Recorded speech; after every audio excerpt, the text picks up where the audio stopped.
Hello, people. Abolitionist Frederick Douglass said, once you learn to read, you will be forever free. Tonight, we're expanding that truth. When you learn to speak, to share your story, and to stand in your voice, you claim a freedom no one can take away. Word Up is our stage. It's our stage of freedom. Here, the voices of Montserrat stand tall, proud, and unafraid. Good evening, Montserrat, and to those listening over the airways. As we begin, we start with the spirit of gratitude. Please stand for the invocation, and it will be in music, and you're invited to sing along. Now, our invocation this evening should have been done by Romaya White. However, he is feeling unwell, so his dad is standing in his stead. We ask the Heavenly Father for Romaya's speedy recovery. You're invited to sing along as he plays.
Amen.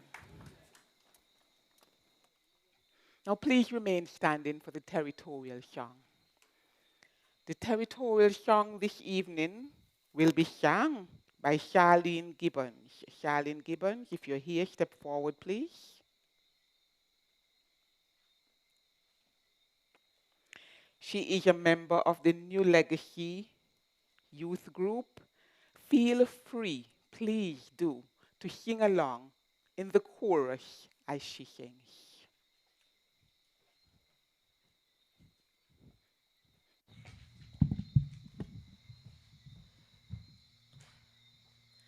O Montserrat, proud motherland, your children raise your standard high in toil and tears to serve you well, a crowning jewel from God's hand. Montserrat, by nature blessed, to you your children sing. Come, well, oh, come, friend or foe, to you your people cling. We sing a land in harmony. May God be her eternal God. Make Montserrat a house of hope, a haven in the Carib Sea. O Montserrat, by nature blessed, to you your children sing. Come, well, oh, come, friend or foe, to you your people cling. Thank you very much.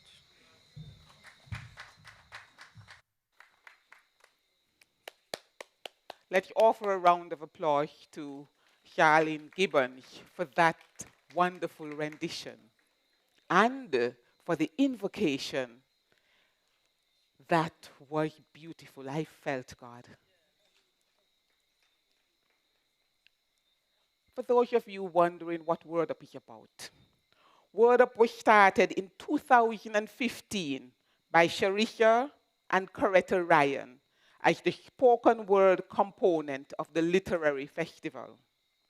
Then, in 2016, under the leadership of Dr. Clarice Barnes, and with the assistance of Brendel Knight and Miss Collins, the Montserrat Community College organized and hosted Word Up. The college continued hosting Word Up for several years until 2019. And then COVID hit and Word Up went dormant. This year, the MNI Speakers Club has revived Word Up. Let's share our appreciation for the pioneers of Word Up, those who continued Word Up, and those who revived Word Up.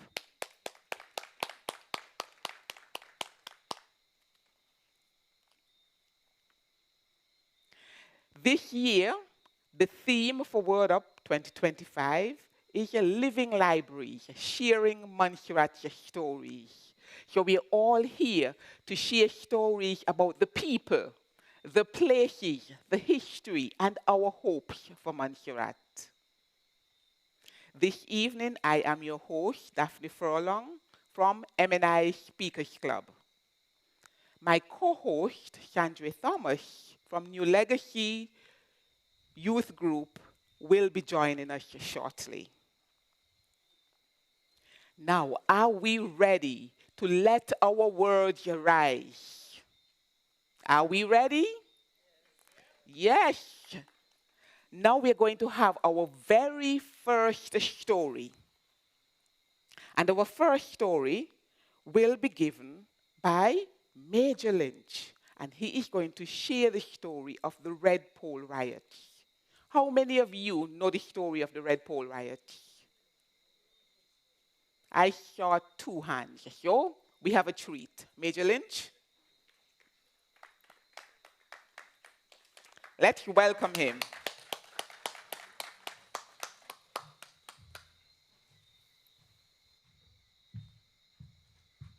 Good night, all.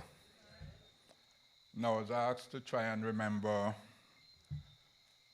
what transpired some 56 years ago, thereabout.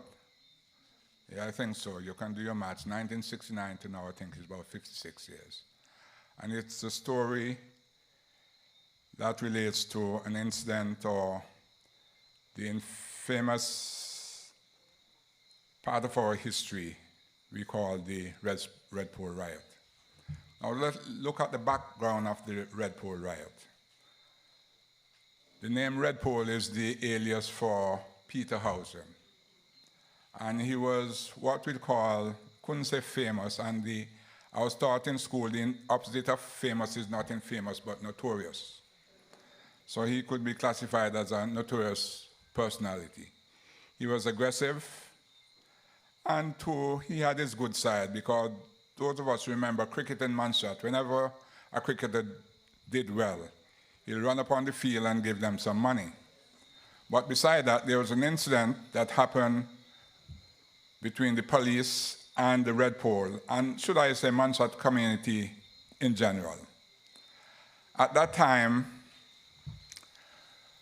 the police force in Montserrat consists of 80% foreigners.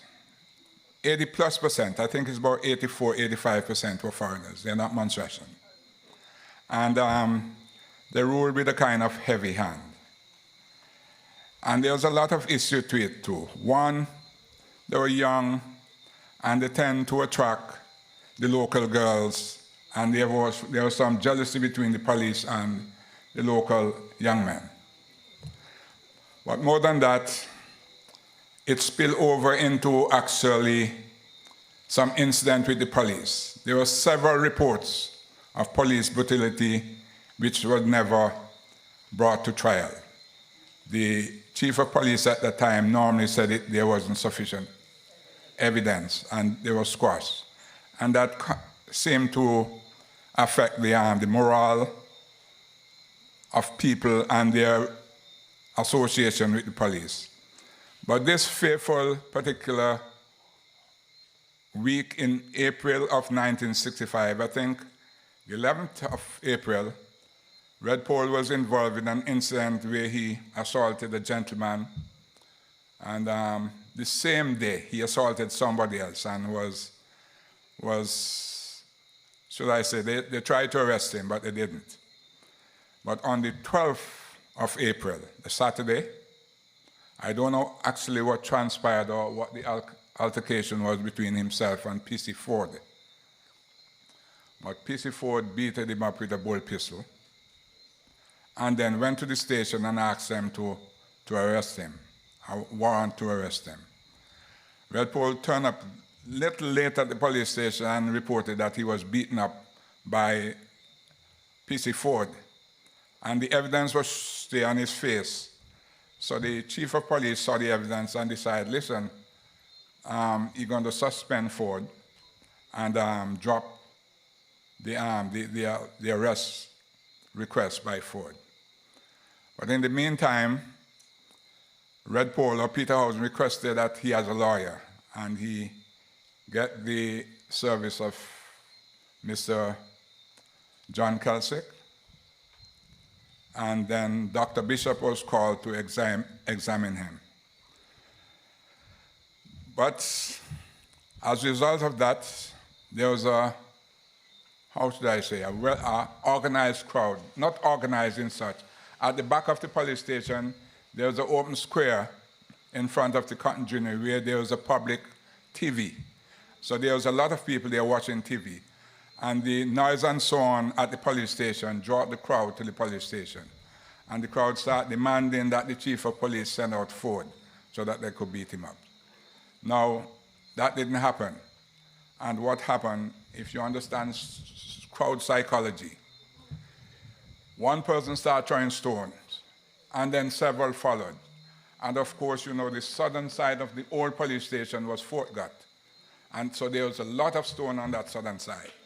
And they started pelting stones and bottles within the police station. However, they realized that this didn't do a lot of damage. And Sergeant Richards, I think it was, asked Mr. Kelsick to talk to the crowd, and he did, and quite a number of them dispersed, but quite a few stayed around. Eventually, when they realized that there's not much damage done by virtue of the stones that they're pelting, they dispersed. But then comes Sunday, and movies were shown at the St. Joseph Hall at the Catholic compound. And my friends and myself, a couple of my friends, we were downtown having a few drinks. And they said to me, he said, Lynch, let's go home, because I'm sure after movie that they're going to start something again. I said, no man, nothing going to happen. You don't see everything quiet down. Anyway, on second thought, I decided to go home. And no sooner than I step in the house, I heard the first bomb. In other words, they start using dynamite, throwing dynamite into the police station. Now the police station had entrance, all the police station entrance was on Parliament Street. There was no exit at the back on the south or the north, so to speak. All was on the western side. You had the large gate where the vehicle would go in. You have another gate where the superintendent, and then you have the entrance to the guard room or where you make reports. However, so they continued that Sunday. Large crowd assembled and start pelting bottles and stone and dynamite as a result. And that whole thing, some people affected the light. They affected the power supply so that there was no light in the police station. The street lights were off. And of course, unfortunately, 2 people were involved who were members of the Defense Force. One was working with the power station at the time. They took them in for questioning, but later released them. But then as the crowd assembled and became more aggressive, now, the police station at the time was like an L shape. You have the section that run along Parliament Street, and the longer section where the constable were housed run east to west, adjacent to the cotton ginnery. Now, the next building on the Parliament Street where the superintendent office was, the chief of police, the superintendent, I think a sergeant, and somebody else assembled there. I was told that they had a 303, that's a rifle, and of course the chief of police had his 38 caliber revolver. And he stayed up there on the top of the building and fired 3 shots into the crowd. 3 people were shot, 1 in the arm, 1 in the knee. Unfortunately, they weren't fatal. They received treatment and they were okay, so to speak. And then this thing continued into the Sunday night, into the early hours of Monday morning, I think around 2 o'clock thereabout, before the crowd was, after the shooting, the crowd dispersed and it was more or less under control. But then the state of emergency was declared Monday morning for Plymouth, not for the whole country, because it was an organized riot, so to speak. People didn't come with cutlasses and sticks and so on. Like I tell you, it's a crowd psychology. Somebody threw a stone and the others follow. People didn't come from all over the country to create a disturbance in town. It was just this group of people who were first watching TV at the back of the station, then a few other younger people joined them. You know, we had 2 groups of people, one from Corkhill, I think they call the Saigon, they call themselves, and one from Kinsale, call themselves Vietnam. But those 2 groups joined together. You know, they were common enemy, but they joined together against a common cause. So a state of emergency was declared, and during that time, on the 15th, PC Ford was charged, taken to the magistrate court, and he was given a 21-day sentence and was commanded to pay $300 in compensation. Now, what happened there, apparently the chief of police had lost the respect of a lot of his constables and so on, and they resigned en bloc. The majority of the police then were from Barbados, Grenada, and St. Vincent, and most of them decided going back home, and they went home. So the Defense Force was called in to keep law and order. So I think my rank then was a corporal. Later that year, I became a sergeant. So we were sent out on the street, and then there was a curfew where you had to get off the street in Plymouth by 8 o'clock. I must say the Defense Force had no problem with the people because we are local. For the curfew, you'll see a group of young men at the side of the road, and you're patrolling up George Street, and you'll look at your watch, and you'll say, I don't want to see you here when I come back. And when I come back, there's nobody. So we had no problem. And then the people who lived in Plymouth said they slept well when they heard the boots, Defense Force men boots on the road. Sometimes they even open the doors and provide coffee for us, you know. The other thing that we had to do was directing traffic. A lot of you would know that long ago, the junction of George Street and Parliament Street was a very busy section. It wasn't a one-way road as it is now, as it was lately. So you had to direct traffic coming from the north, the east, the west, and the south. So I can remember the two most, should I say, stylish traffic director were the Amer brothers. People used to just stand up and watch them directing traffic. So we were tasked, the defense was tasked with the job in the day of directing traffic, which it wasn't an easy thing for us because we had no practice doing it. But we did it to the best of our ability. And the altercation, the riot didn't last long. The state of emergency was on for 4 days, from the 14th to the 18th. And after that, things quieted down and went back to normal. Charges were brought. We started recruiting local personnel for the police force as a result of the numbers that had resigned. And funnily enough, there were 20 new policemen who were just coming out of training, and they just resigned and went back. They didn't come after we had spent so much money to train them.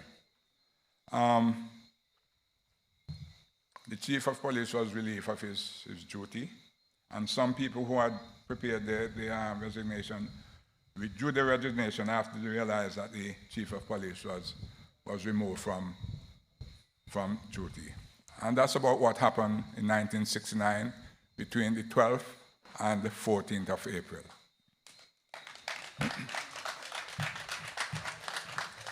Now, when I was growing up, the police was called the police force. Maybe that's why they changed their name from force to service, because they no longer want to be so forceful. Thank you very much for that story, Major Lynch. Now, our next story. And this one is coming from a member of MNI Speakers Club. Now, how many of you remember the grave when you're going across to Sturge Park, just below Anglican Church? Right. Well, we are going to hear a story about the grave at Sturge Park Road. And that's coming from Romilly Moraine. Let's welcome her.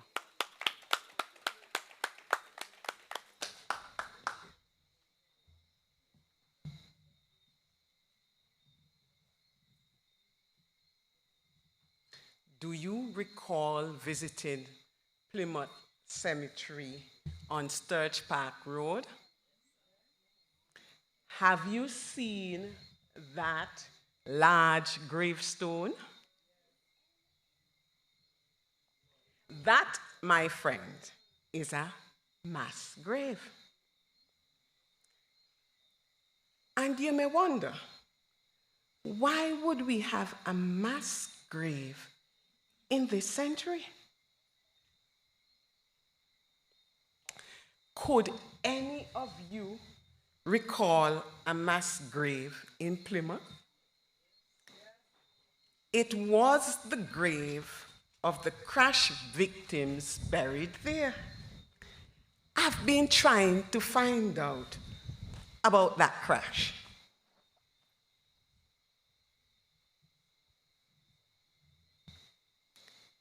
It was a rainy morning.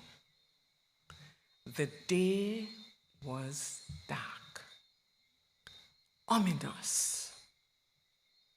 Clouds pressed down, rain lashed, and winds battered the island. People were busy with everyday life. Children heading to school, villagers in the fields, workers on their way. At the grammar school, children were already gathered.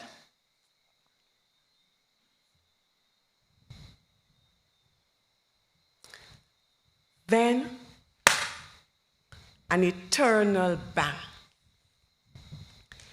People thought the volcano had erupted. Rumors had been swirling, and school children whispered, It was true. But Chief Minister W.H. Bramble had gone on the radio to dispel the fears. And then came the voice from Radio Montserrat, Christine Carty. Breaking news, breaking news. A plane crashed into Chances Peak Mountain.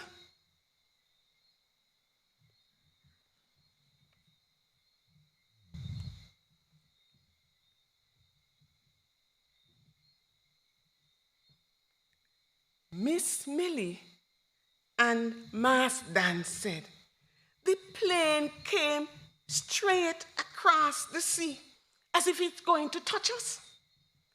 They wondered if the pilot was drunk, flying so low over Conscious Gut with a whole broad mountain right in front of it.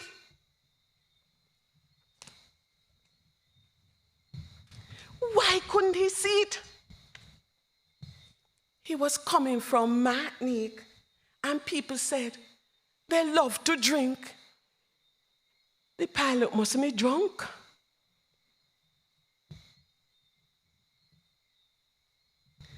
That same morning, Pan Am Flight 292 left Martinique for New York, stopping in Antigua, St. Croix, and Santo Domingo, and San Juan. 30 souls on board. The weather was poor. The pilot changed course to avoid a storm. But in the fog, Montserrat was mistaken for Antigua.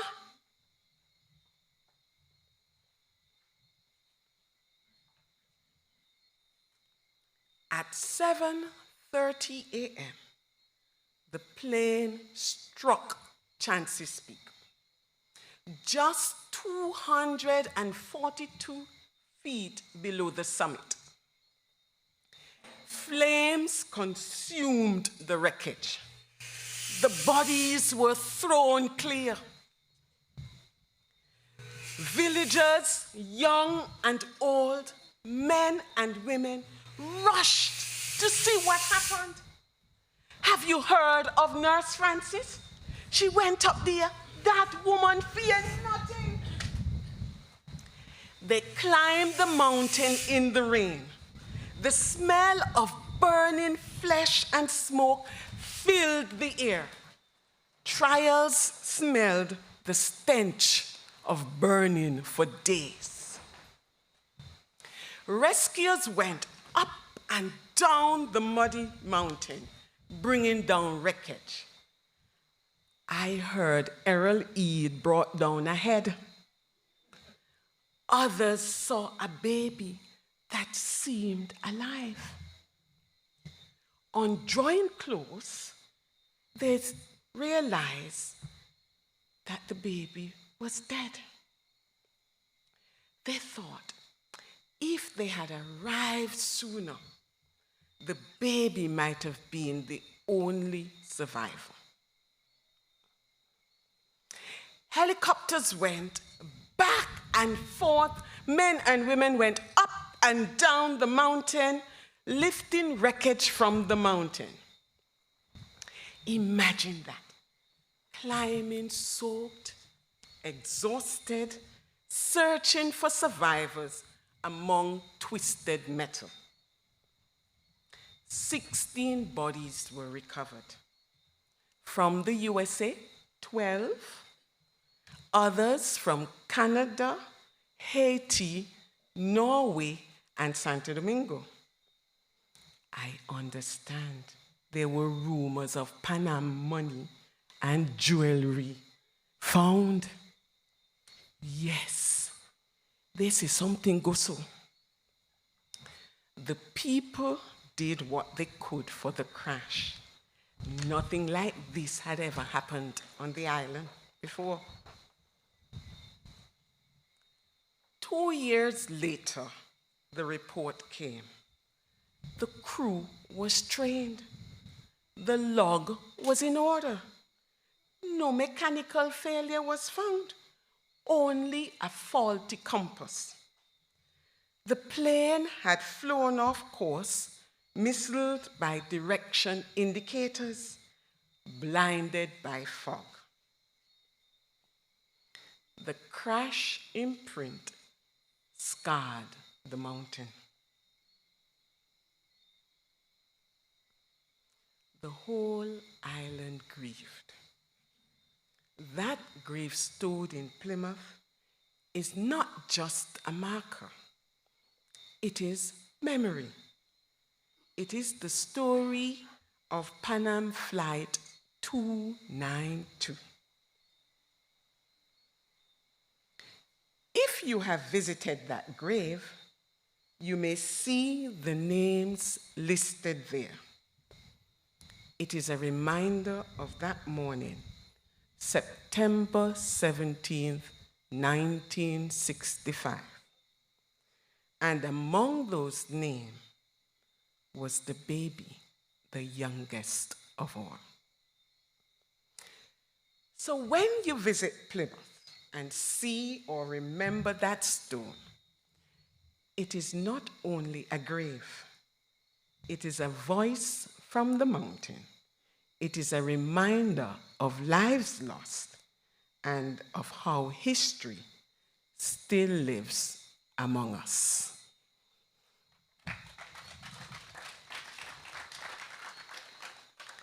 Thank you. I want to recognize Dr. Clarice Barnes. Her extracts came from her interviews on the Tamarind Tree and her cultural show, along with the recording by Gon Jones. Thank you. Thank you very much. Thank you very much, Romilly. I remember growing up and seeing that big gash in the mountain and being told that that was why the gash was there. I was still in belly. I wasn't born yet, so I had no idea about it. Now we're going to hear another story coming from the mountains. And this one is coming from another member of MNI Speakers Club, Yelmer White. And it is entitled Mr. Volcano. Let's hear about Mr. Volcano.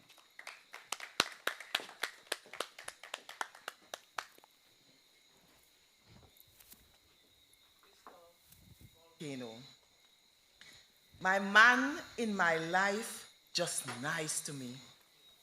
He helps my social development.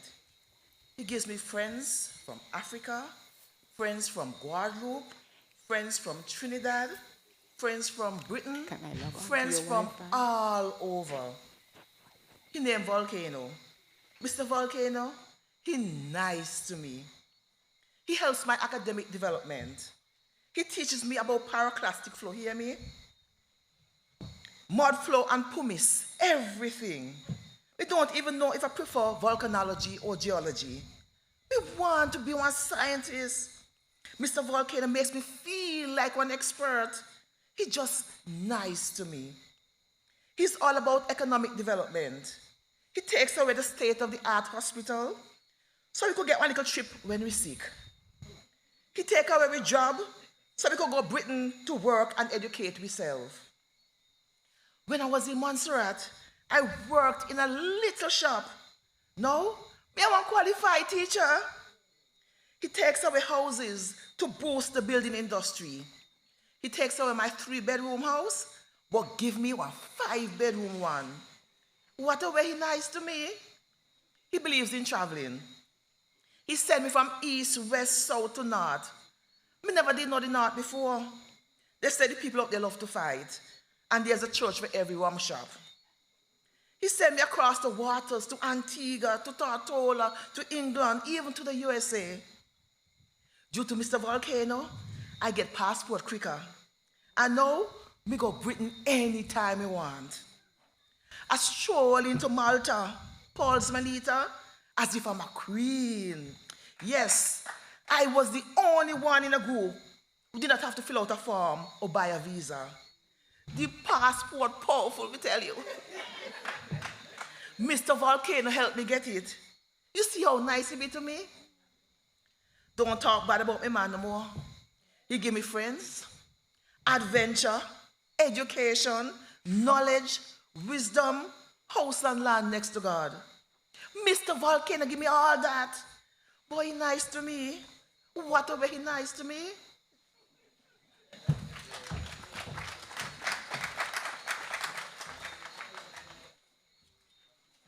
Don't we all want a man like that? I am hoping that that rain is just coming a little to say we enjoyed Yelmer's poem. Now we're going to move swiftly along, and the next one should be a song by Maggie D. Maggie D, are you here? She's right there. Oh, she's behind of me. And when I heard this song, I realized she was telling me things I never knew. So we're going to hear from Maggie D, Soca Come Back Home.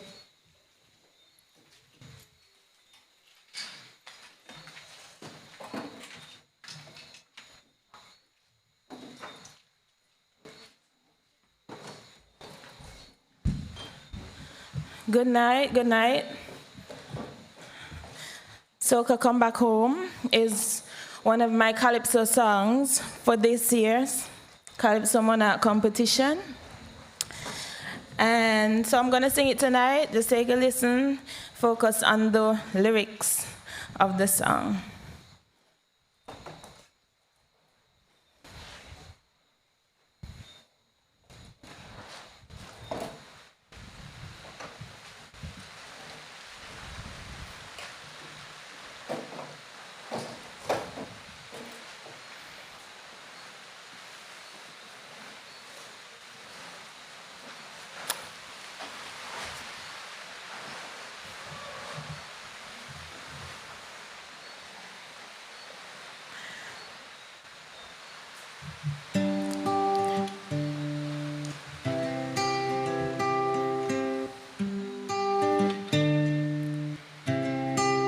Soca, come back home to the place where you belong, the home of the Soca King. Say goodbye to the land of Pan.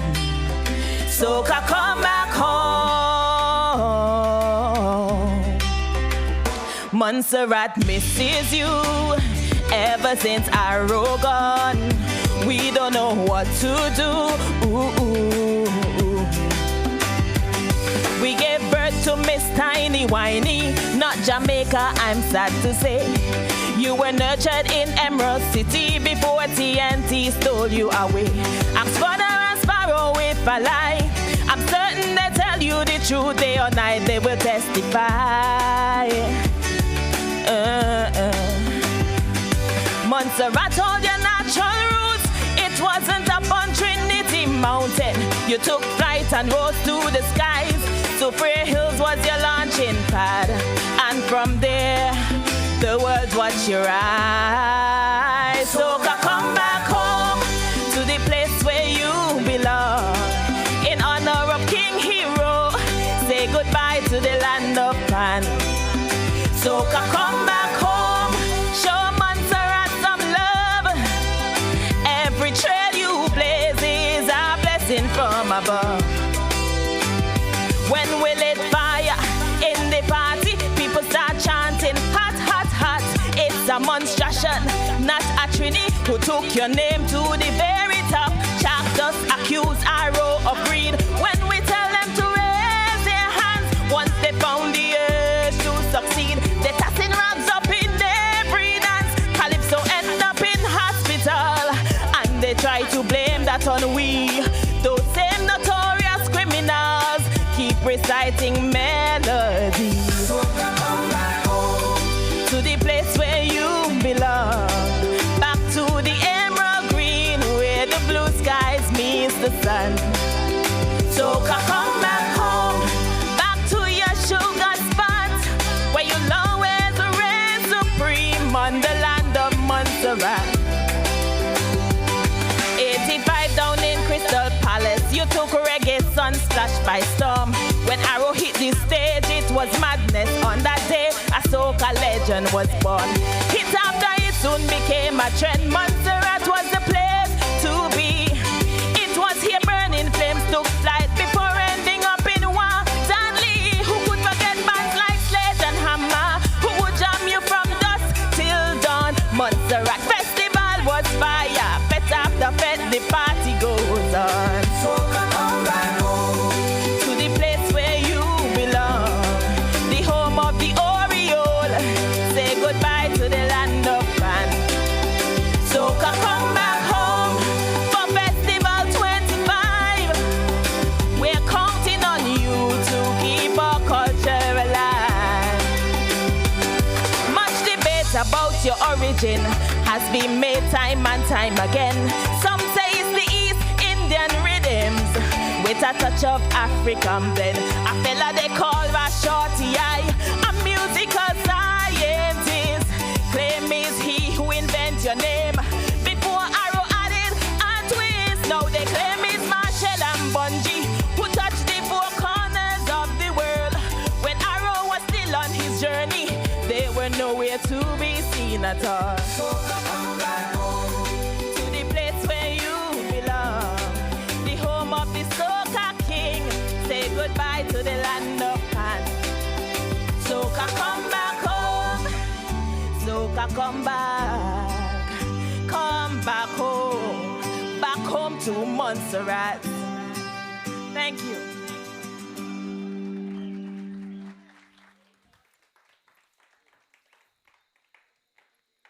I'm happy to hear that you enjoyed that as much as I did. I wish they're dancing away in the background. Shoka, come back home. Perhaps this year we will have the Shoka Queen. Now, our next piece is going to be done by a multi-talented author,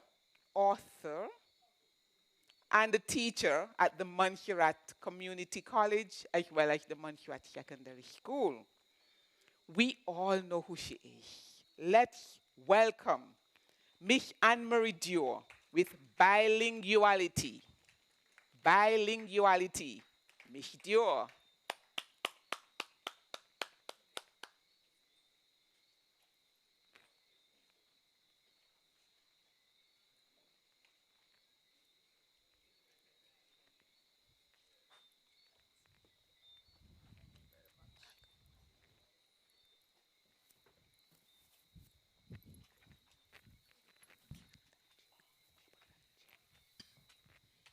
Bilinguality. So, me done read the poem and close the book. And me bow and come down off the stage. The audience a clap. Some still a laugh with the jokes we jump off the page. And after the poetry reading done, couple people come up for chat with me. Some of them just may say hello, but some ask about the poetry.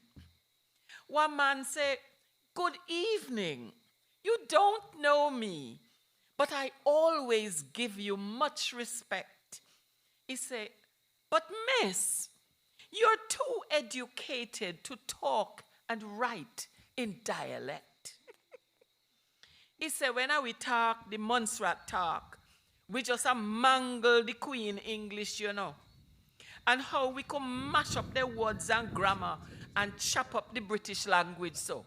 You can't buy that. According to he, are only ignorant, illiterate people when don't know how to use the English language proper. And so they just push and twist and turn them up without excuse. Me try keep one straight face. But in truth, his words then cut me to my soul.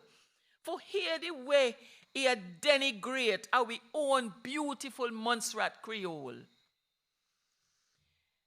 Me remember when our school children them attack our language fluently. So much time people frown and criticize and tell the picnic them for speak properly. Me turn funny. Because my high class woman may wait so long for talk to me. Me brace myself. Cause me just expect for hear the very same thing from me. But the lady smile broad. Say he love the poem when me choose na our dialect. And he believe that our Montserrat language need for get much more respect. He say, too much people na the island are going like our language bad. And when he hear the expression, the potency in our Creole, he feels so sad. It tell me how he now realize how much strength and versatility in our Creole. He say it truly has real vigor and usability. He say our Creole could say some things with so much power. And you don't know which English expression could ever substitute for our Montserrat. Ayo. My heart swell when he say our people should talk English and Creole with fluency. Respect both of them and take enough pride in our bilinguality. Thank you.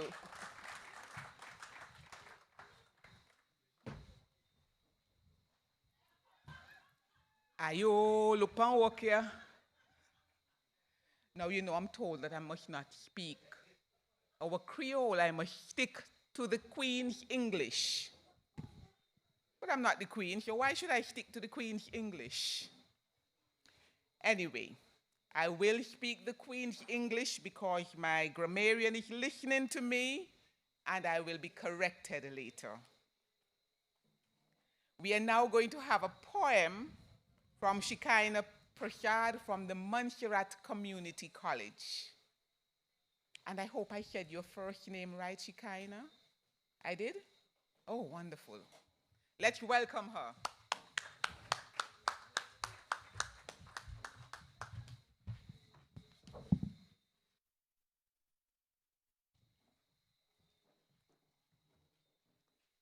Good night, everyone. My name is Shekinah Prashad. I wrote this poem as a raw reflection meant to hype myself and anyone listening to keep pushing even when the journey feels lonely. The title of the poem is I Will, I Must. I will, I must. They call me the bright girl, the one who always shines, but nobody hears the cracking happening quietly between the lines. They see the grades, the praise, the trophies on my shelf, but they don't see the nights I'm fighting battles with myself. Living up to standards is a weight that don't play fair. Everybody chanting, you got this, but they weren't really there. They weren't beside me at midnight where my notes began to blur, or when the pressure in my chest felt too loud to ignore. They're not with me at the desk that's bending under the stress, or when I'm flipping through assignments, trying desperately to do my best. They never see the breakdowns, the tears I have to hide. They only see the outcome, not the chaos inside. One bad grade, it hits me like a punch straight through the chest. Cause I know my level, I know my worth, and I expect myself to do my best. So when I see a score that's lower than the heights I know I reach, it shakes something inside me, a lesson the teachers never teach. School feels like a cage sometimes, walls closing in around my mind. Every deadline, every exam, another chain that tries to bind. And if I just take one night off, my brain starts screaming, you fell behind. Guilt eats me alive, like rest is a sin I can't afford to find. But I keep pushing, because I need this education. I need the future, the success, the life built on dedication. I need to prove to myself I'm going past the limitation that fear tries to wrap around me in every stressful situation. But listen, this pressure isn't me. It doesn't own my story. Failure's not my destiny. Stress is not my glory. I am stronger than the doubt that tries to hold me down each night. I am fiercer than the fear that whispers I am losing the fight. Failure isn't my future. Failure isn't my name. I'm built for hard battles. I was never meant to stay the same. Yeah, I trip. Yeah, I fall. Yeah, sometimes I lose control. But quitting, That will never, ever be my role. So I rise, even when the night gets too insane. I rise, even when the world can't understand my pain. I rise, because the woman I'll become deserves the girl who didn't give up. And I'll fight through every challenge so my victory overflows the cup. I will push through. I must push through. I'm destined for more than fear and fuss. I'm rewriting my future, building strength out of the dust. This cage won't hold me. These doubts can't crush me. Listen close. I will, I must, I have to rise, because greatness was always written in my skies. Thank you.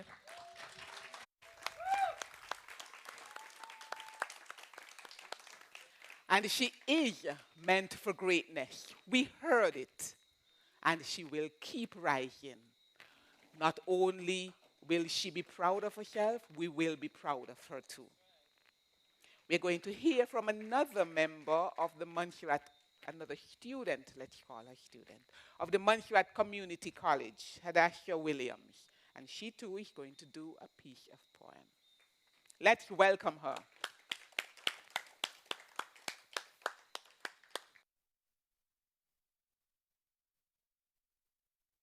Good night. My poem is entitled, You Are Who You've Been Looking For by Adam Rowe. You are who you've been looking for, so stop looking for more, unless you're looking in the mirror, because it's about time you see clearly that you are who you've been looking for.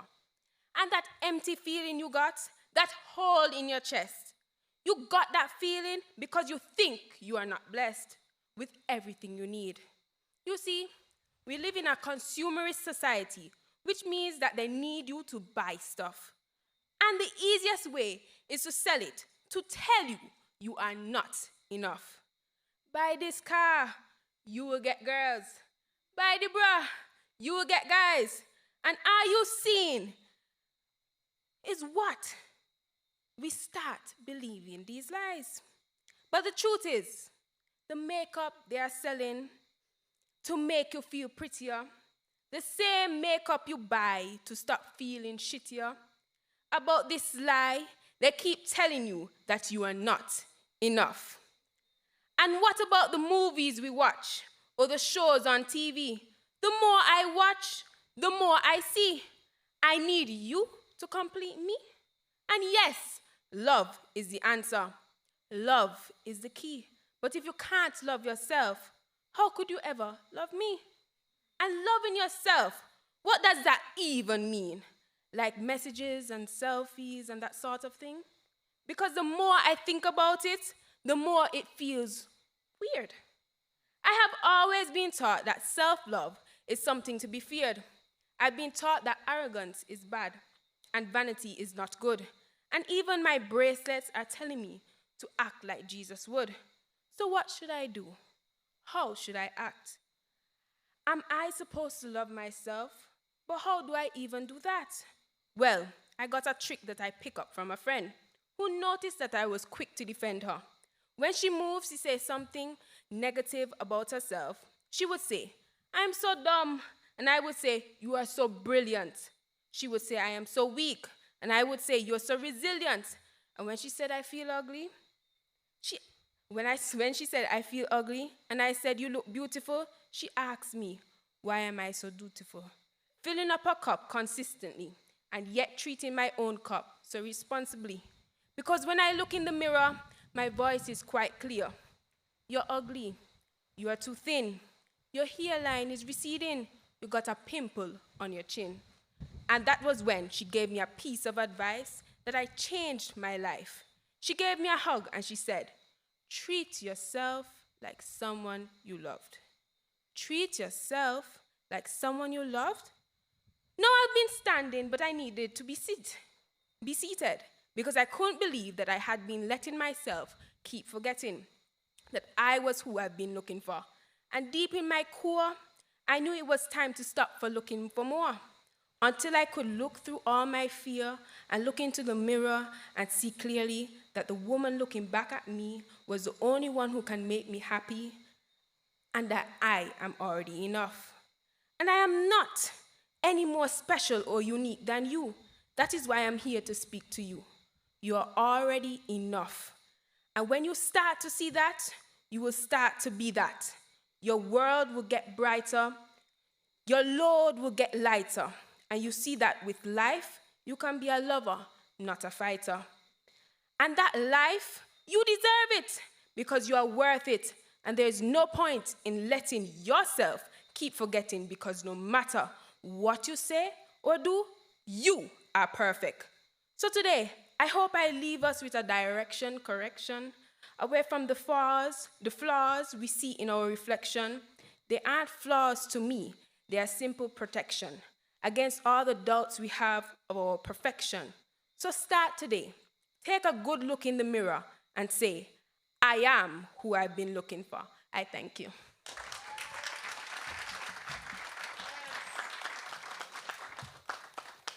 I am who I've been looking for.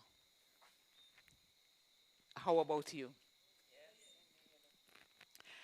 Now, we're going to hear a story. It should be a song. Is Eustace Dyer here? Mr. Dyer, are you here? Okay, I haven't seen him either, so I'm going to assume he's not here. So we're going to hear a story about a mysterious disappearing donkey.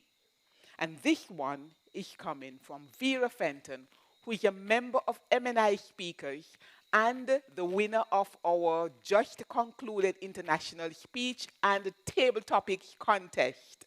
Let's welcome her.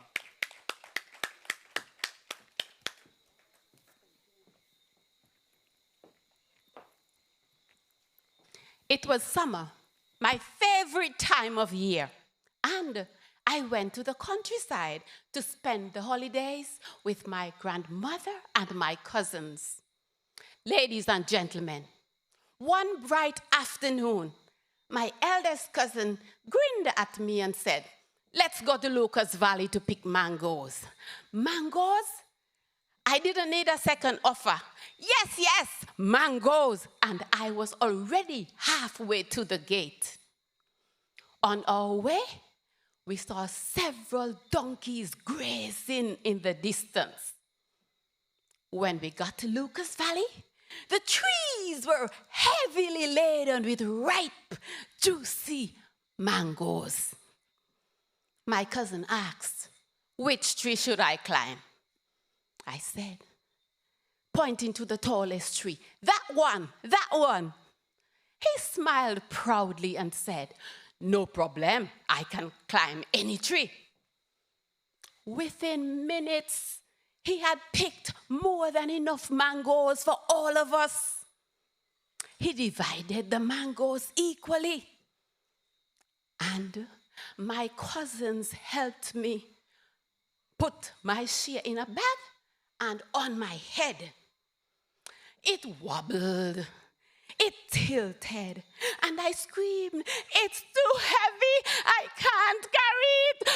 It's too heavy, I can't carry it." They said, "You wanted mangoes, so you must carry mangoes." I screamed even louder.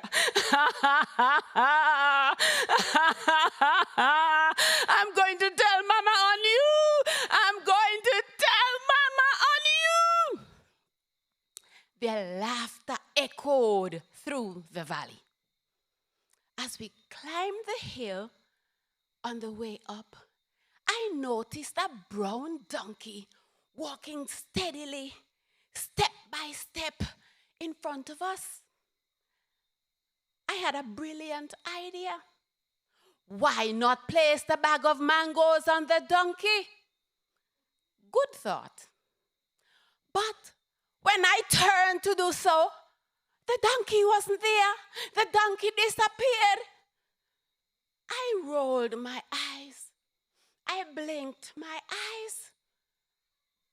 But the donkey was there. No, the donkey is not there.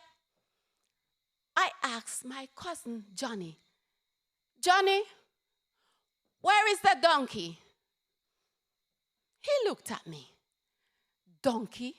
What donkey?" I said, The brown donkey that was walking in front of us all the time. They looked at me in amazement and they started laughing. We don't know what you saw, but we surely did not see or hear any donkey.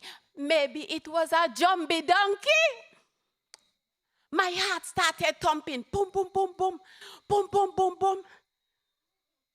The donkey was there, but now there's no donkey. I can't believe it. Be it as it may, we continued walking. And when we entered the village, I saw two elderly ladies sitting under a cherry tree, Miss Ann and Miss Ellen. I approached them and told them about the disappearing donkey.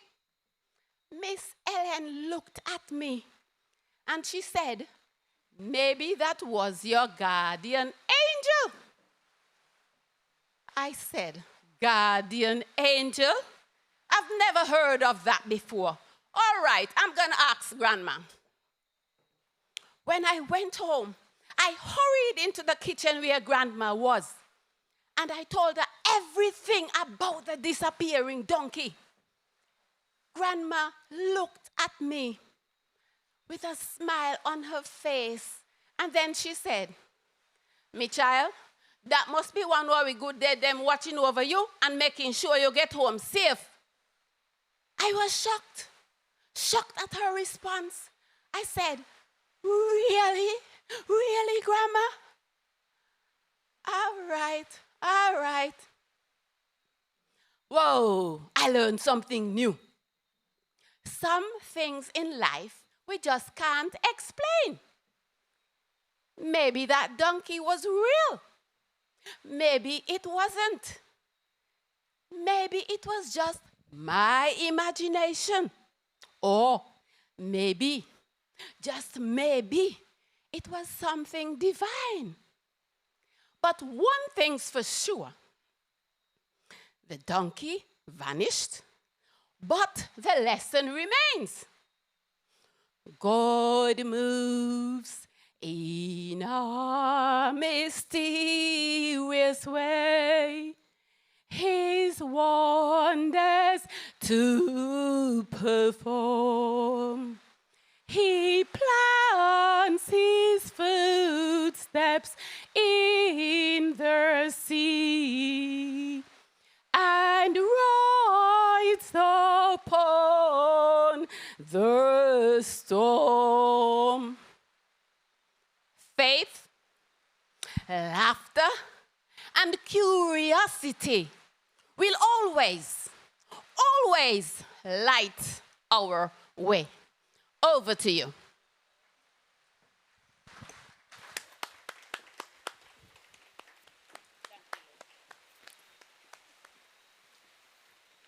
Good dad, eh? Maybe it was one of her good dad. Now, we will hear some more about maybe good dad, maybe bad dad, but we're going to hear something else. We're going to hear from Jim Taylor, teacher, Jumbie Stories. Let's welcome him. Thank you very much, Miss Daphne. Those from the East may want to hear about that little cat that was found in 9 Turning Gut that was picked up and taken home. And in the middle of the night, the cat spoke. "You better take me back where you get me." Or you may want to hear about the young man who was visiting his girlfriend in St. Peter's. And on his way home,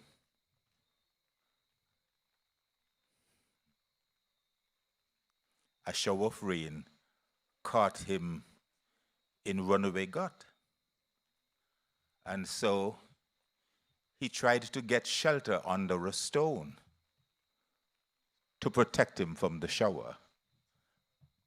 only to hear mine tiki yo hot off me toe. But I want to share something else with you, just for tonight, in that I've been trying to document all of those stories I heard as a little boy. And these seeds were planted by a gentleman by the name of Bobo Jani. Yeah? Right there in Cherry Village, on that wall in Cherry Village. Yeah, but this one now, moonlit shadows at the Bellum River. Master Tommy, a man of rugged build and weathered skin, his dark hair flecked with gray, lived a life of duplicity. He maintained 2 families, one in Salem and another in Corkhill, the neighboring villages in the heart of Montserrat. By day, he tended to his cattle, but by night, he'd vanish into the shadows, only to reappear in the company of his mistress and children in Corkhill. Tommy was a man of contradictions, a devout attendee at Sunday services, yet a master at deception. His eyes, a deep brown, seemed to hold a secret, a glint of mischief that only hinted at the double life he led. His calloused hands, worn from years of manual labor, belied the tender touch he reserved for his other family. After shifting his animals, Tommy traveled to Corkhill, where he shared a warm dinner with his other family. Later, he washed away the sweat of the day and spent several hours in their company. Eventually exhausted, he fell into a deep sleep. The crowing of the first cock pierced the night air, rousing him from his slumber. This was a signal that the second and the third cocks would crow after, heralding the approach of dawn. It was time to leave Corkhill. So, with a sense of urgency, he knew he had to be on his way, aiming to be safely back in Salem by the time the second cock crows. To avoid arousing everyone in the house, he walked stealthily, his footsteps light on the floorboards, and opened the door with a gentle creak. Slipping out into the night, he left Corkhill behind. On this fateful night, as the full moon hung low in the sky, he continued his journey to Salem. He trudged along the winding dirt roads, the darkness broken only by the faint light of the moon. He passed the infamous Basham Ghat, where Jumbies congregated without incident. The silence was oppressive, but he imagined the remainder of the journey home to be similar, a quiet, uneventful walk under the watchful eye of the moon. Little did he know, the night held a darker purpose. As he reached Martin O'Connor, the canopy of the tall trees along that stretch of road enveloped him in darkness, the moonlight barely filtering through the leafy roof. The air was heavy with a scent of blooming flowers and the distant hum of the Bellum River's power plant. As he walked on, the trees seemed to close in around him, their branches creaking in the gentle breeze like whispers of the damned. Tommy's heart quickened, his senses on high alert, for he knew the road like the back of his hand, and another 15 minutes walk would bring him to the Bellum River. The bridge was a daunting hurdle between him and the safety of his home, but Tommy couldn't shake the feeling off that he was being watched. and unseen eyes were peering out from the darkness, waiting for him to make his move. Suddenly, a wild pig darted out from the underbush, letting out a high-pitched squeal that made him jump. The rustling leaves and the snapping twigs as the pig passed by seemed to shake the very foundations of the forest floor. Soon after, his face became tangled in cobwebs, which he tried to remove with frantic swipes of his hands. The sticky threads only clinging to his skin like ghostly fingers. As he emerged from the canopy of trees, the darkness seemed to encase him like a shroud. The moon, once a beacon of light, was now obscured by thick, impenetrable clouds, casting an eerie, unsettling gloom. At the next sharp corner, known locally as Picnigot, Tammy heard what seemed like the faintest whisper of singing, a haunting melody that echoed off the surrounding hills, sending shivers down his spine. The sound was so faint and indistinguishable, he wondered if he was imagining it. So he paused to listen. His skin prickled with unease, his eyes scanning all around for the source of the sound. And as he approached the bridge, the singing swelled into a crescendo, the haunting melody intertwined with the darkness like a haunting specter.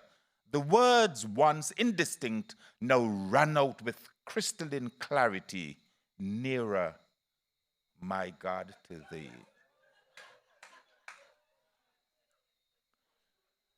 The hymn took on a life of its own, its mournful refrain echoing off the hills and reverberating through the valley like a sorrowful dirge. And with every step, the singing grew more insistent. The words, nearer, my God, to thee, imbued with a sense of desperation, as if the singers' very souls were crying out for redemption. Their voices a collective plea for salvation from the depths of their darkness. As Tammy sauntered on, the clouds shrouding, the moon lifted, casting an eerie silver light on the path ahead. The trees that grew on the banks of the river below seemed to twist and to writhe, their branches casting strangely moving shadows on the water. And the singing grew even louder.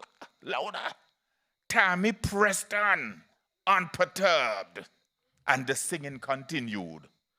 The sound seemed to emanate from the very bridge itself, swirling around Tammy like a maelstrom of darkness and despair. Dark clouds obscured the moon at that very moment, and then, as if summoned by the haunting refrain, they emerged from the darkness. Human-like beings, their faces cloaked in an impenetrable gloom, carrying a coffin across the bridge with a slow, deliberate pace. The singing had been a warning, a beacon of impending doom, and Tammy knew he was trapped in the midst of a nightmare from which there was no escape. His heart raced, his breath catching in his throat, and his mind reeled with the implications of what he was witnessing. Is this real? Is this just a figment of my imagination? He thought. He knew he had to act fast if he wanted to escape the clutches of the unknown. But his bravery faltered as he beheld the macabre scene. With his heart in his mouth, he opted to avoid a direct confrontation, choosing instead to climb the bridge's railing.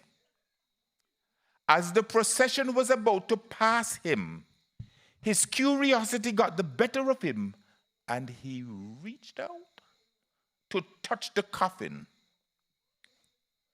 he felt an otherworldly presence, and the apparition suddenly animated dropped the burden. Master Tommy jumped from the railing of the bridge and fled in terror. The seemingly vengeful spirits hot on his heels. He pounded on the first door he came to, pleading for refuge from the demons that pursued him. But Master John, his brother-in-law, refused to open up, too afraid to risk the wrath of the jobbies. Tommy's frantic knocking was met only with silence, and he knew he had to keep moving. With a surge of adrenaline, he sprinted up the winding dirt roads from Happy Hill to Hope Village, his breath coming in ragged gasps. His legs ached, his throat was parched, and his lungs burned. But he did not stop. He couldn't shake the feeling that if he was caught, the malevolent entities would exact a terrible revenge. So he ran on, his feet pounding out a desperate rhythm on the dark, deserted roads. Finally, he saw the light of his own home in the distance, a beacon of safety in the darkness. And with a last burst of energy, he fumbled to open the door, which was never bolted when he was out. He stumbled through the door, slamming it shut behind him. And he leaned against the door, gasping for breath, his heart racing with fear. He made it home, but at what cost? He slammed the door shut behind him, but the banging and the shaking persisted, echoing through the night. And his wife, awakened by the commotion, scolded Tommy for bringing zombies to her doorstep. The next day, the Obia woman in the village revealed the truth. Miss Susie's ancestors had come to collect her spirit, and the apparitions were tasked with protecting Tommy on his journey. But Tommy's wife was unforgiving. You'll constantly walk alone at night and without company, she warned. The zombies will follow you. Don't bring them here again, or else. And so, Tommy was doomed to roam the dark roads, haunted by the shadows of the Bellum River, forever trapped in a world of superstition and terror.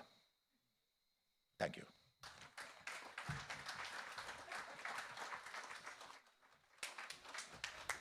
My legs are aching from running up that hill. My heart is pounding. My. But wasn't it good then?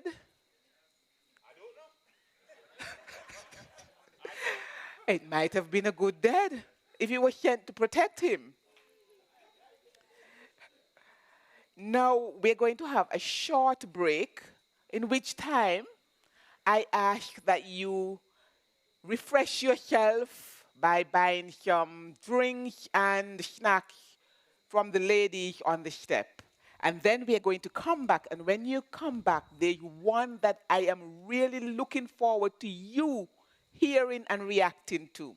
I will not even tell you what it is for now. I'm going to leave you in suspense. And then we're going to hear another one from one of our MNI Speakers Club members. And then we hear from Police and Fire. Okay, so we have a short break, and then we're back. Refresh yourself from the ladies on the step. Now I hope you've been refreshed and you're ready to listen again. We are going to hear a song that I heard last night and thought you really should hear this one. Because we said we are going to hear about the people, places, history, and hopes of Montserrat. And this one was about the hopes of Montserrat. Let's welcome Maddie with a song entitled One Montserrat.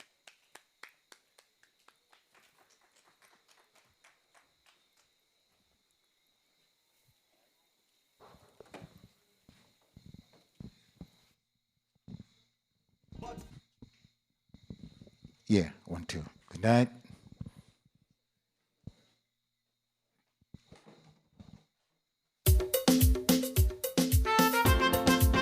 Yes. I tell you.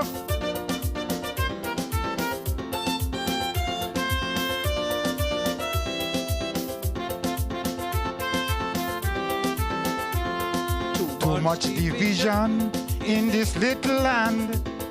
4,000 people with 10,000 plans. White, red, and green desperately want control. While this island losing heart and soul. Young people living on the elders' cry. A nation in limbo asking why. I said it's time we rise as one nation. Economic growth, now let's forward on. And we're singing one Montserrat, one destiny. Time to drop this party rivalry. The place too small for politics to rule. Let's use one vision, one national tool. We can't afford these same old tricks. We need solutions and no party clicks. Change the mindset, now shift the plan. And let Montserrat rise again as one. And we're singing one Montserrat, one destiny. I just want the best for my little country. Yes! Yes! Tell you.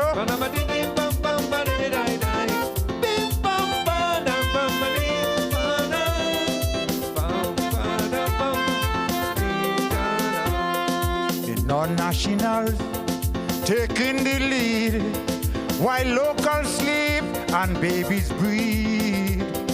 We are outnumbered in our own homeland, still quarreling over who in command.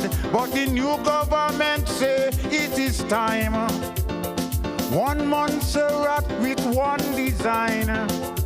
No more slogans, no flag, no chant. Just food on the table and the jobs we want. And we're singing one Montserrat, one destiny. Time to drop this party rivalry.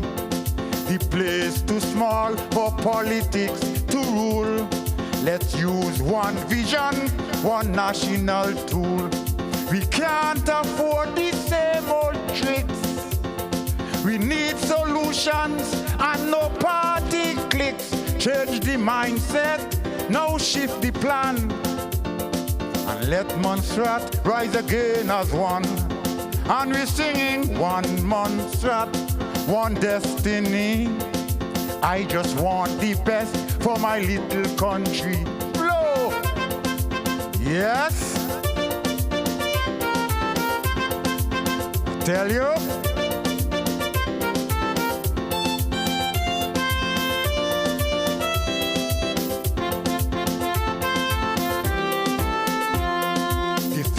Now wear no party shirt.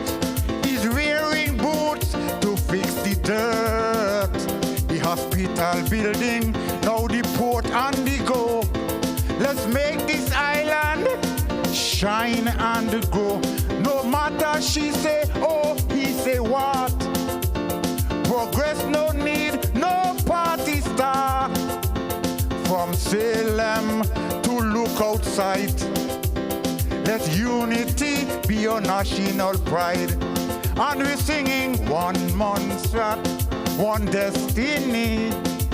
Time to drop this party rivalry.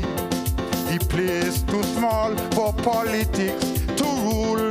Let's use one vision, one national tool. We can't afford the same old tricks.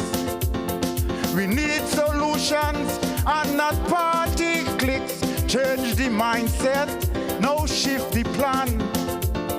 And let Montserrat rise again as one. And we're singing one Montserrat, one destiny. I just want the best for my little country. Yes?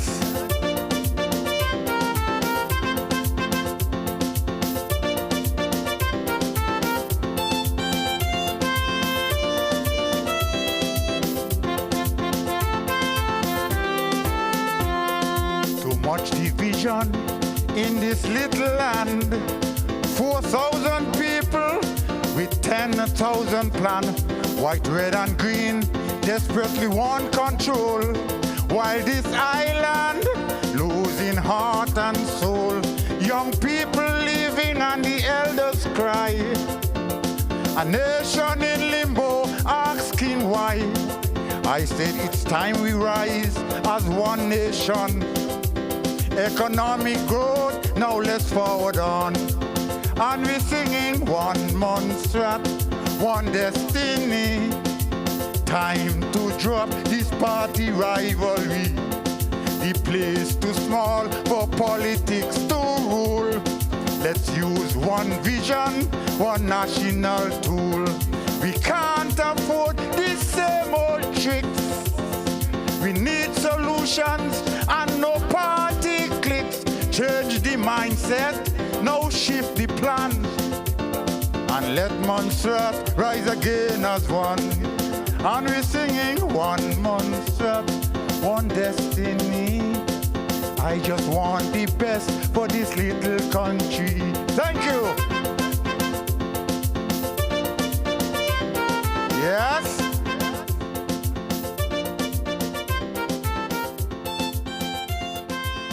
Yes, one Montserrat, one destiny. We gotta do something different if we want to rise again. Really love that song. And now, someone with Montserrat on their mind. Is it what's on your mind? No, Montserrat is on her mind. And we're going to hear from Vanessa White from M&I Speakers Club. Let's welcome her.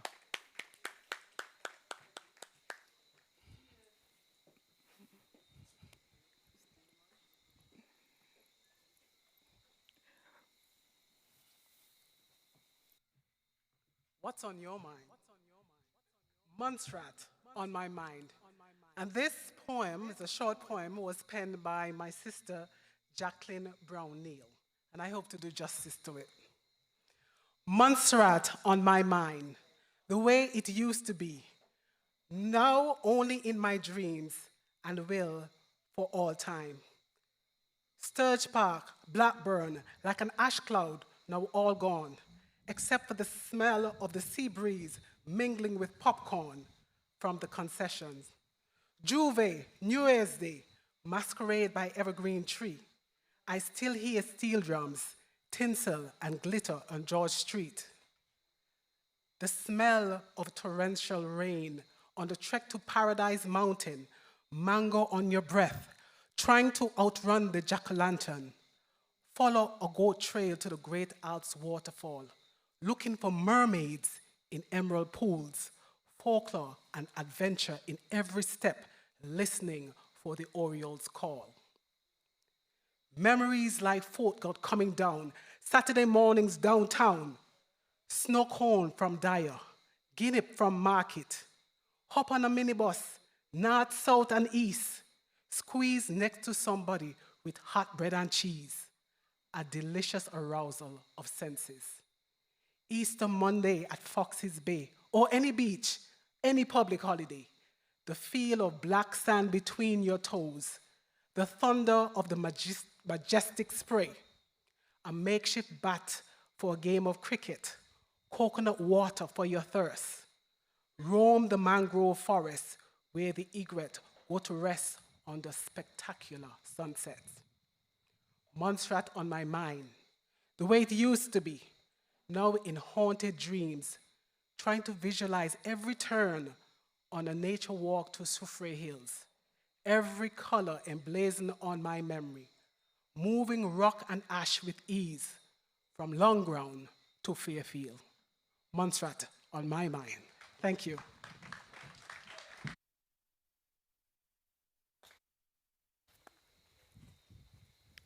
You know, I used to live across Fort Gut, and when the gut came down, we had to walk all the way around hill to get in a Tuweb village where I lived.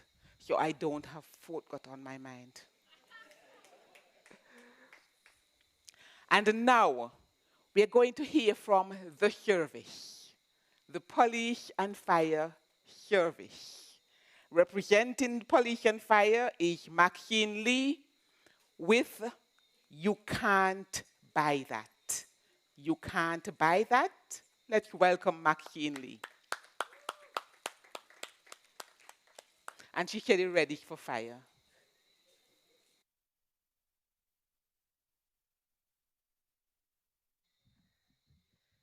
Good night, everyone. This poem was written by one of our own, Jim Mackwell.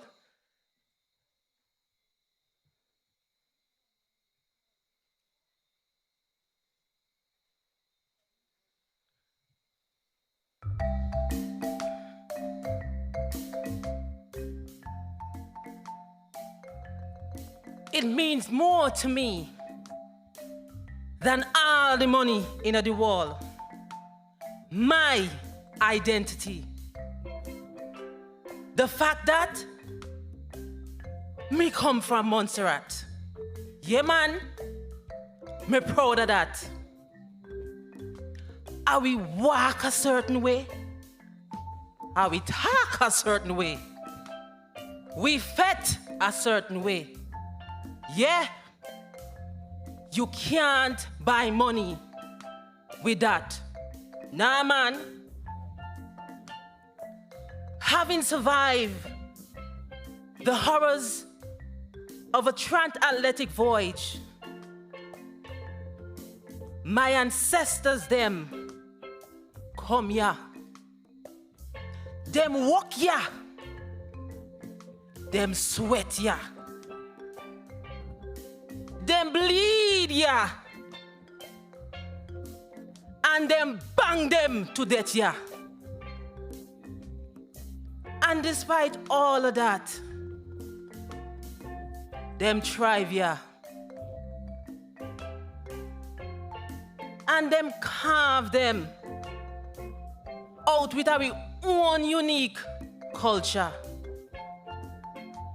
All of that right here. Yeah, man. As monstration, you fully understand that no matter where you be in the world, the masquerade embedded in your soul. And every now and then, me boss, the sound of the five and the drum hit you like some strong bush rum. I don't know it is. And boy, just like that, you feel the rock. I call you back. Yeah? Money can't buy that. You understand? Montserrat will always be in a Alawi. Montserrat, nigga. Montserrat picnic. Yeah, man. I love a fire that never ever end. Montserrat, you can't buy that. I thank you.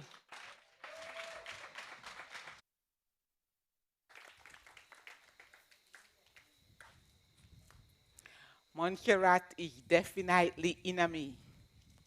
What about you? Now, before we move into our last session, the open mic session, and I see some people there preparing furiously for this session, we're going to give some thanks to a group of people who assisted. First, I want to thank the team of individuals who assisted me with putting this together.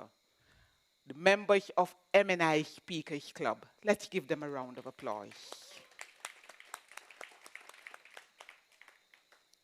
Then, the sound engineer. And I want to tell you about the sound engineer, iTech. They are the most professional group of people I have ever met.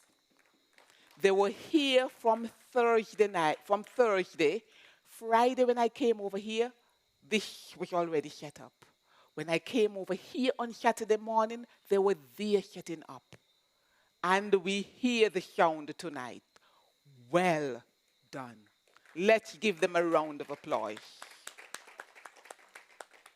Now, if I had to hire somebody again, I'd go for them. So maybe you should hire them too, right? For your next big event.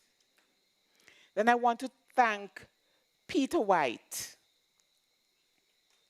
for bringing these chairs over and the St. Peter's Anglican Church for loaning them to us.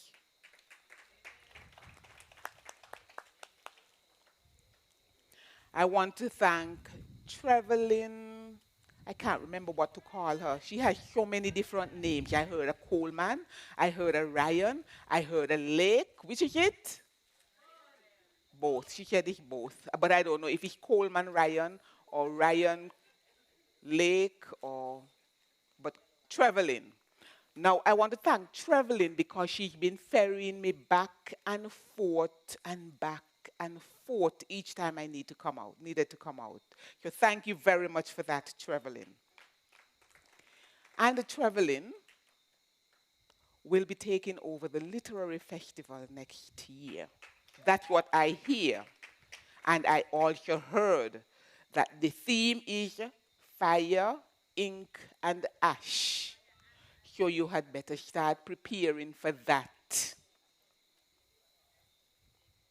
Now, I am going to step back and allow those who have been preparing to come forward for the open mic session. Step on the stage. It's yours.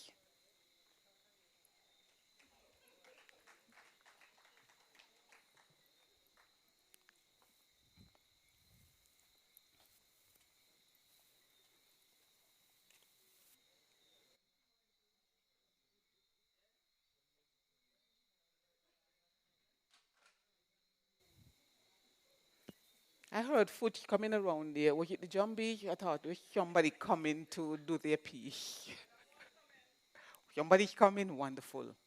Okay, so while that person is coming, I'll continue the thanks. We'd also like to say thank you to the Montserrat Community College and Mrs. KB for allowing us to use this venue. And please, all of your rubbish, put them in the bin bag over there. We need to leave this place as pristine as we found it. Thank you. Open mic. You didn't give me the rules and what applies to open mic. However, I just want to make the point that you were told that I'm coming by a police officer. And there's a reason for that. Thank you. Yeah. Law and order. I was ordered by the police to come and do something. I follow instructions. We would have heard from Major Joseph Gabriel Lynch about the Red Pole riot that happened in 1969. I don't have a script, so if I go wrong, correct me. We heard about the problems we had with law and order. The issues that started the riot. So we took matters in our hands and we tried to correct the situation. We tried to get more locals to join the police to preserve law and order. Yes, I am getting to a point, but I am a man of law and order. I am from Harris's, but let me just put my point in perspective, because I'm a man of law and order. Montserrat was divided into 3 parishes. 2 gone, and we have 1. But I want to focus on the one in the east called St. George's while I talk about law and order? Yes. The St. George's Parish was from Dyers right around Longground to Roach's Mountain. And we were well known for law and order. We had one police station in Harris's. And we don't need no more because we are people of law and order. I'm getting to the point because when we had the transition, we wanted to hire local, all in an effort to preserve law and order. John Rodney was a man of law and order. He is from Harris's. He is one of two persons from 1967 to now who has not been to any formal training school, but he was a man of law and order. He couldn't drive. He was a farmer in his own private time, reared 1,000 sheep, but he kept things with law and order. And this is now a serious note because I'm glad that the superintendent who ordered me to come here is here. We need to recognize that man of law and order. He single-handedly managed 1/3 of Montserrat. He couldn't drive, but he managed law and order from Dyer's Molyneux, Windy Hill Stratums, Harris's, Bramble Village Farms, Longground, Spanish Point. Single-handedly, because what? He was a man of law and order. He fixed cases up there. You would never hear of that happening now. If there's a family dispute, he would get involved and say, listen to me now. You have a problem with what I'm going to say? No, Sarge. And he say who's wrong and who's right. And the matter fixed. If you have to let me carry that down the town, you know what that is involved. You know why? And people believe in him because he was a man. My drive tonight, he's still alive. He lives in Lookout. I am hoping that the Royal Montserrat Police Force, who is responsible for law and order, recognize the man from Harris's who could tell you about law and order. Thank you.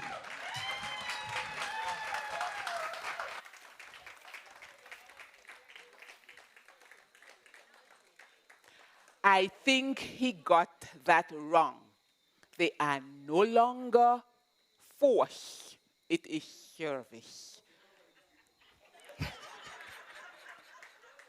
After the Red Roof Pole riots, they couldn't do force anymore, so they decided to do service. Do we have someone else coming forward for the open mic session? Did I hear a yes? He coming. He coming to tell us a short zombie story.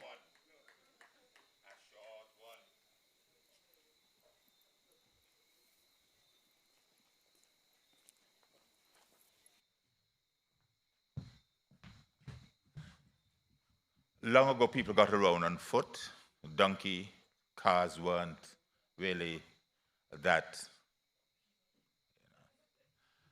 And Bubba Johnny claimed he was coming from north the night, walking to town, where he lived with his missus, Jane Cooley, just behind St. Mary's Schoolyard, for those of you who would know that. Major Lynch would remember that, of course. And he said he's trudging up. And when he coming up, Runaway got here, just back of us here, just in front of us here. he hear this washing going on down in the river down there, you know. Washing galore, boy. And then all he could hear is, pass, pass, pass your daddy drawers. That is what was being said and what was being washed. Don't know what it meant. However, in those days, it seemed as if a weapon of choice was the cracking whip, the hunter whip, which they walked with. And so he said he stood up around the gut and he heard that stuff going on. And then, after a while, and he kept hearing this stuff down there, he heard some rustling. And the rustling was a little piglet, apparently, that was down with the mother down there washing. And Bubba Johnny cracked that whip, you know?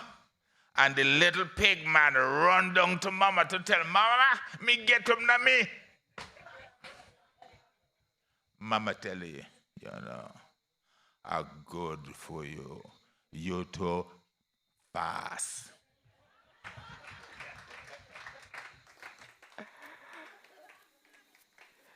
And that was a short one. That was a short one. Is there anyone else? So while you're preparing to come, I'll tell you a little story. In May this year, I went to Barbados for the Toastmasters International, or the Toastmasters District Conference. And when I was going, they said I needed to come up and say something. They're going to have a cultural night, and I have to come up with something cultural. Now, those who know me that know that I am not creative. So what did I do? I have a good friend called Mr. ChatGPT. And I went to him and I gave him some information and I told him, write me something. And he wrote me something. And so, as Idris is coming, I'm going to tell you what he told me. He said, before maps knew our name, we were Alliougana, land of the prickly bush, where Thanos danced in dawn's cool hush, and hills rolled out carpets green and lush. We danced masquerade, faces veiled and spirits free, African drums and Irish jigs, combined, intertwined, a braided tapestry. On March 17th, we raised our fist for 1768, the day we dared resist. Change cracked, courage soared, our spirit struck a mighty chord. And now each March we celebrate bold, St. Patrick's Festival, green and gold. 9 days of music, dance, and feast, honoring the brave, the lost, the least. Among them, Kojo, whose name lives on in the village where his head was hung. Kojo Head, where his stand lives strong. His freedom cry refused to die. Refused to fade, refused to die. Freedom's fire still lights our way as masqueraders dance and drummers play. And African roots and Irish pride march together, side by side. From volcanic soils rose voices bold, arrow with hot, hot, hot, pure gold, igniting the world with carnival heat, Montserrat's magic on every street. And hero, brother in beat and verse, penned a tiny whiny for a friend's delight, but took it back when it wasn't done right, and sold it to Byron, who took it to flight. Above it all, the mermaid slept, while Chancy's peak her secrets kept, of golden comb and treasure chest, till fate unleashed its fiery test. In 1965, a Boeing bird fell from the sky. Panam, fire, sorrow, tears filled the eye. Rescue team climbs Chancy's peak, through fire and stone, 30 souls they seeked, but alive found none, not a soul, not one. And some still say that day the mermaid fled, lost with the souls, the newly dead. Then Hugo howled across the land, ripping out roots with a raging hand. Roofs flew, walls wept, homes were torn apart, but never, never could he take our heart. And when the mountain stirred and erupted, and buried in ash the town just constructed, we did not yield, we did not fall. We little, but we Tallower, standing tall. When old anthems sang of distant kings, but not of us, our soil, our toil, our winds. H.A. Fergus wrote our truth with wisdom and might. Then J.A. George Irish gave the anthem flight, his melody woven in island light. Together they earned the island's best, the order of excellence on their chest. And singing that anthem for all to hear, I am an Irish daughter, star pioneer, carried our hopes in her powerful voice, lifting our song, our pride, our choice. O Montserrat, by nature blessed, to you your children sing, come well or woe, come a friend or foe, to you your people cling. We are Alliougana, land of the prickly bush, and the Montserrat, emerald isle of the west, not consumed by fire, nor buried by ash, but blessed by trials that built our best, because we may be little, but we certainly Tallower.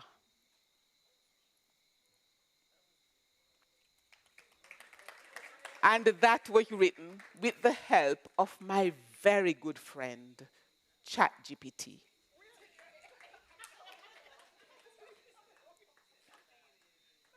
So for those of you who think that you're not creative, for Fire, Ink and Ash next year, you can come forward with something.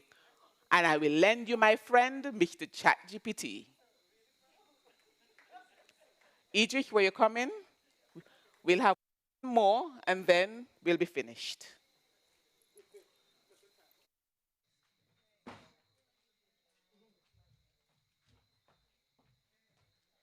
Good evening, everyone. I'm here to tell you a story. I come from the village of Crocus, that is behind of Glenmore. I will take you on a walk. You come up from Glenmore, no more Glenmore. You come down the gut, we used to call it pan gut. When rain come in, you cannot go across that gut. If you do go across, you have to take off your shoes and put on your water boots and go across. One evening, as a young girl, every pan knock, I used to be there. Every dance in the town, I am there. But when time to go home, it was a sad situation. Everybody who knows about Crocus will understand what I'm about to say. I remember one night, we were in town on a Friday night, children's club. It was a club of young people where you go to enhance yourself and you come out in the night. We used to sit on Osborne, everybody pass, we have fun. Mr. Taylor could tell you. But that night, it was time for me to go home. And we get a lift up. It was myself, Henry, Eunice, may his soul rest in peace. When I reached to Glenmore, it was like sweet home because you reach. Eunice have to go up, Henry go up to St. George in the entrance. I have to go down to Pangot. That night, if you put your hand like this, you cannot see either a light or not. Everything is dark, you can't see your finger. But I was a brave person. I said to myself, you have to go home to Mary Puno house because you cannot be like you're sleeping out because you're a young girl and the standard they set for you and whatnot. So I was going down the gut. Good. They said that if you were scared of anything, you met the sign of the cross. Hear me now. Nobody could touch me. Nothing could touch me. Down to the gut, down to the gut. When I reach in the middle of the gut, you look up, you look down, you look across, just dark pitch. I say, Lord is my shepherd, I shall not want. He maketh me to lie down in green pastures. And I will say, one dash long ages, one dash. When I'm ready to make the dash, I hear brrr. To be honest with you, I didn't know what to do. Everything just started to let go. You know what I mean? let go. And you hear brrr. As I said, you hear raise. I say, the Lord is my shepherd, I shall not want. I make it out to the gut. When I reach there on the side, we call crutcher, the water pipe over there, everybody know it. I do it like that. And I reach up, my foot was shaking. I reach up to my house. Mama, open the door, something will follow me. Mama said, I warn you, you always a walk a night. Somebody have to follow you tonight. And she started to say, one young girl like you brother in the house asleep, everybody in the house, but you always pan the pot. You must be some tomboy. Anyway, she opened the door. When I got in, it's just that I didn't know what to do. I was so scared, I was shocked, I was frightened. I still continue, the Lord is my shepherd. In my mind, the Lord is my shepherd, but how? Me still so frightened. Because you say everything could soothe you. And it's the truth or not the truth. So then, I went to work the other morning. Can you believe? Do you understand? It was a donkey in the gut the night. And it was a donkey. In my head. Last night, this donkey, and you know, though, I pick up one stone and say, if you knock you down.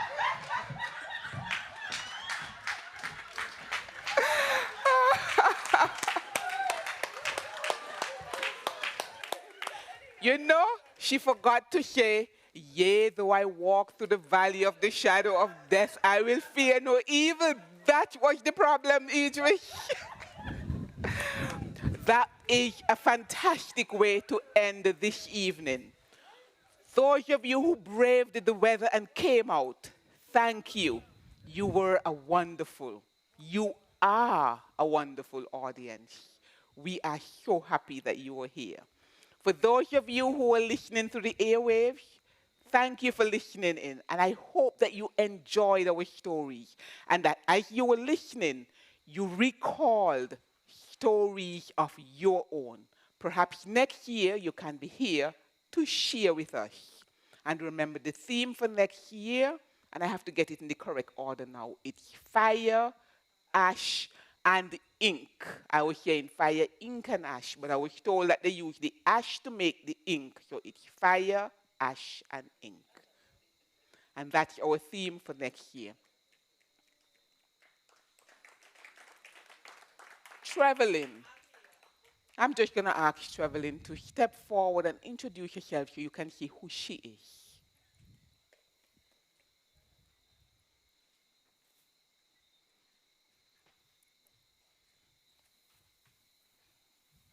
Good evening, Montserrat here and abroad. Thank you. My name is Trevlyn. Everybody knows me on social media as Trevlyn Ryan Lake, but legally it's Coleman. I will be taking over the Literary Festival from Miss Gracelyn Castle next year. And as Miss Daphne told you, the theme is Fire, Ash, and Ink. And the dates are the 12th to the 15th of November, 2026. Thank you, everybody, for attending Word Up tonight. Have a good night. Bye. And you heard it from the horse's mouth. Good night, Montserrat.